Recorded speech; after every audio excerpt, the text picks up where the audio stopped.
Umengameli weANC uCyril Ramaphosa ulindeleke ukuthi kusihlwa nje ethule inkulumo emcimbini wesidlo sasebusuku weANC oyisendlalelo sengqngquthela inqubomgomo yeqembu eqala eNasrec eGoli ukusuka kusasa. Ukuzwa kabanzi ngaloludaba semukela ezindabeni umhleli weindaba zombusazwe SABC umzwandile Shandu sikamukela ezindabeni zakusihlwa yini esingayilindela kwinkulumo kaMengameli emalungwini yeqembu kanti ngaphambi nje kwalomcimbi bekunezisebenzi ebeyibhikisha zikhala ngokungaholelwa iANC ngathi lishaya indiva lolu daba. Sibonga kakhulu noxolo sibingelele nababukeli nebala lenkomfa kumbe lomcimbi esikuwo namhlanje umcimbi obhekene nokuthi ke uqashwe kumbe kucelwe izimali kosomabhizinisi njengoba ubona nje kulindeleke osomabhizinisi abaningi abazoba lapha ukuze phela bekwazi ukufaka esikhwameni seANC. Lokho kuyosiza kakhulu ekutheni ke kuxazulule lolu daba osoluthintile lokuthi abanye babasebenzi bekwazi ukukhokhelwa nebala ntambama namhlanje baye babhekisha ngaphandle bezokhala ukuthi cha bona bayasebenza kodwa abakhokhelwa futhi ke akulona udaba olusha lolu ngoba phela kuyaziwa ukuthi iqembu elibusayo linezinkinga makuziwa kwezezimali kuma nje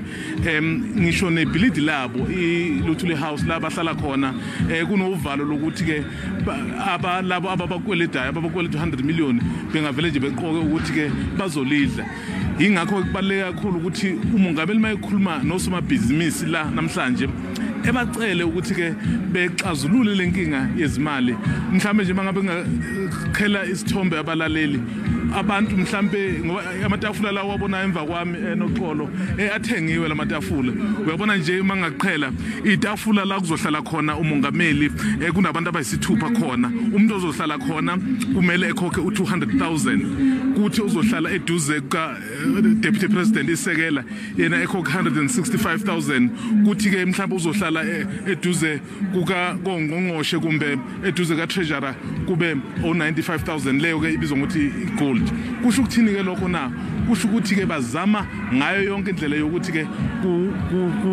kufakwe izimali esikhwameni seqembu kodwa ngaphezulu kwakho konke ke lokho noxolo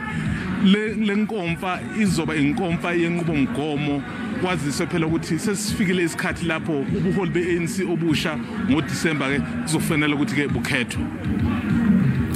Sibonge kakhulu ke kuShandu umzwandile ungumhleli weindaba zombusazwe la eSABC besikhuluma naye ngomcimbi wesidlo sasebusuku weANC oseNasrec eGoli.